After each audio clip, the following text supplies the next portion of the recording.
Stéphane Mellet, bonjour. Bonjour. Alors, où nous trouvons-nous aujourd'hui ?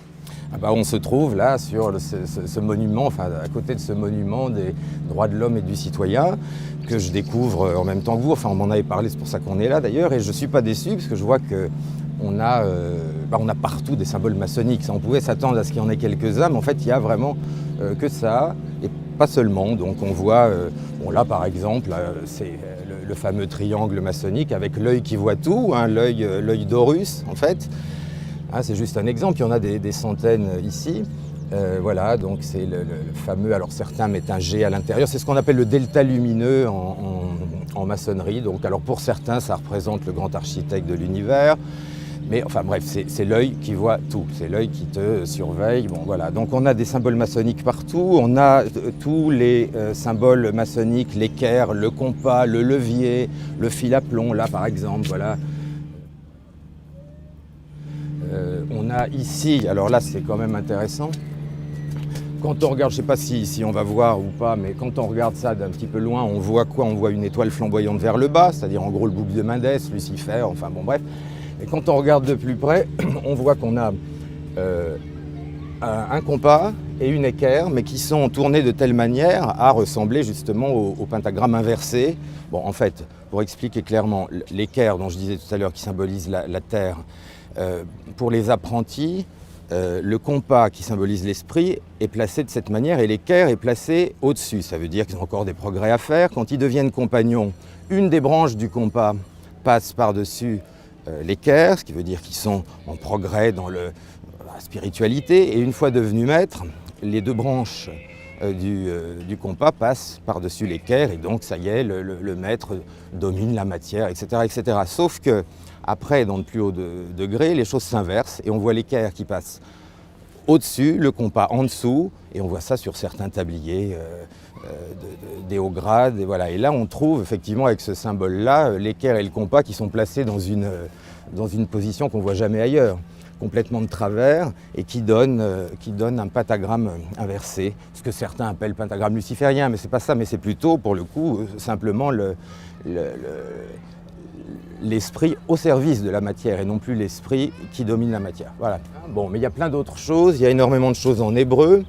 Alors, il y a plein de choses, évidemment, on ne peut pas les lire parce que c'est très petit, mais j'ai réussi à trouver par là on retrouve pareil, on retrouve le delta, on retrouve l'œil qui voit tout, on retrouve tous les symboles maçonniques à l'origine. Alors ici, on a, c'est tout ce que j'arrive à voir pour le moment, mais Shemot, hein, ça fait partie des midrash juifs. Hein, alors après, c'est le premier jour du nouveau calendrier, etc. etc.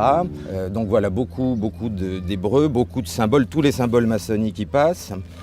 Et puis alors quand même, pour moi, le plus ahurissant, c'est en même temps ce qui se voit le plus et ce qui se voit le moins, c'est ça. C'est-à-dire que là, on a...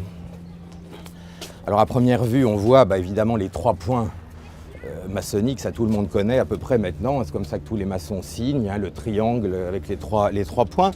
Sauf que c'est un peu plus compliqué parce qu'on voit bien qu'ici, on a un quatrième point.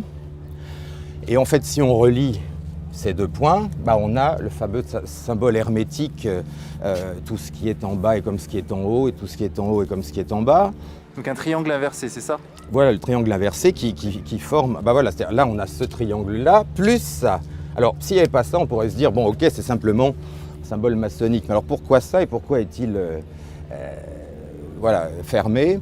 Et on se rend compte que si on termine, on a le symbole hermétique qui est aussi autre chose, mais ça je crois que tout le monde aura compris. Et simplement, ce qui reste, c'est-à-dire ce signe-là, c'est une lettre hébraïque qui est la 6e lettre de l'alphabet, la lettre Vav. La lettre Vav qui a pour valeur numérale 6. Et en hébreu, dans les jeux de mots kabbalistiques, vous avez des mots qui, si on leur enlève cette lettre, qui a valeur de 6, donnent des mots complètement différents. Ça sont les jeux kabbalistiques de la Témoura, de la Guématrie, de Noctaricon, enfin surtout de la Témoura. Voilà. Donc on peut se demander quand même ce que c'est que ça, parce que je crois que si les gens y prêtent attention, ils vont eux-mêmes réfléchir à ça. Ces 2 triangles ensemble forment une étoile de David. Voilà, c'est très clair. C'est-à-dire que là, pourquoi dans un monument où tout est extrêmement clair sur le plan symbolique, là, je veux dire, on ne peut pas faire plus clair, il y en a partout, il faudrait y passer des semaines. Pourquoi avoir ce triangle Et ça, qu'est-ce qu'il fait là, celui-là? Bon, bien évidemment, on voit même les traces d'ailleurs. Bon, voilà. Et il manque la lettre Vav, valeur numérale de 6, pour former l'étoile de David ou le symbole hermétique d'Hermès Trismégiste, tout ce qui est en haut et comme ce qui est en bas. Donc effectivement, c'est quand même assez surprenant. Alors on pourrait faire le tour, mais je veux dire, il y en a partout, il y a même des choses évidemment qu'on ne peut pas voir plus haut, mais on retrouve absolument partout le delta, l'équerre et le compas et tous les instruments maçonniques, de tous les côtés. Alors j'ai pas encore tout vu.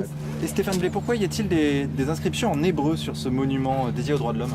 Il est évident qu'on peut s'étonner de cela. Moi je m'en étonne pas trop parce que je sais à partir de 1717, c'est un peu ce que je décline dans le livre là, qui va sortir chez Contre-Culture, à quel point les loges maçonniques dès 1717 ont été changé, on va dire, de l'opératif au spéculatif et ont été intégrés par des gens très différents de ce qu'on avait avant, c'est-à-dire au lieu d'avoir des constructeurs de pierre, des architectes, des mathématiciens, on a eu des usuriers, des banquiers, etc. Enfin bon, ça a commencé à ce moment-là, on le voit très bien.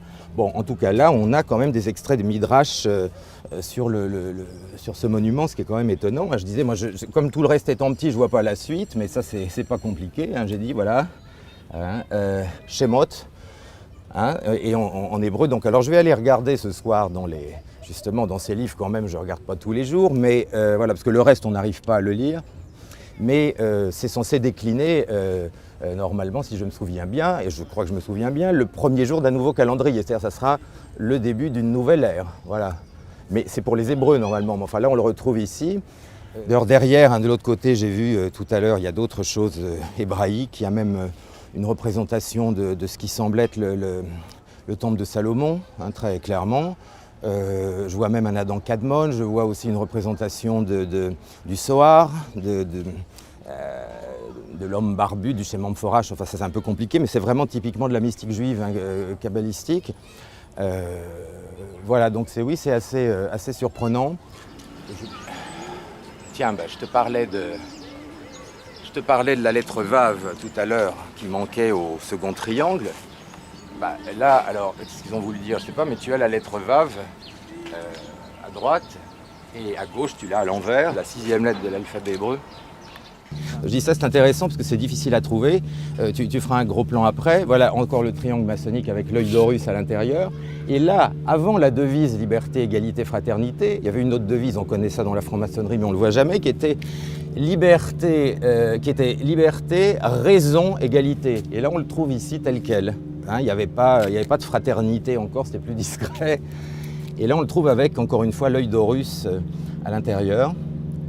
Donc le fameux œil qui voit tout dans le triangle maçonnique avec la devise, enfin, pas la devise définitive, voilà, liberté, raison, égalité, ou liberté, égalité, raison. Voilà. Et cet œil qui voit tout, il regarde quoi exactement? Ça, chacun le prendra comme il veut. Pour certains, on te dit que c'est l'œil du grand architecte de l'univers, si tu veux, mais enfin en même temps, dans les sociétés initiatiques, c'est l'œil qui voit tout, c'est-à-dire symboliquement, c'est l'égrégore maçonnique qui est partout et qui voit tout. C'est très clairement ça. Voilà. Donc c'est l'œil de l'égrégore maçonnique qui te regarde, qui te lâche pas.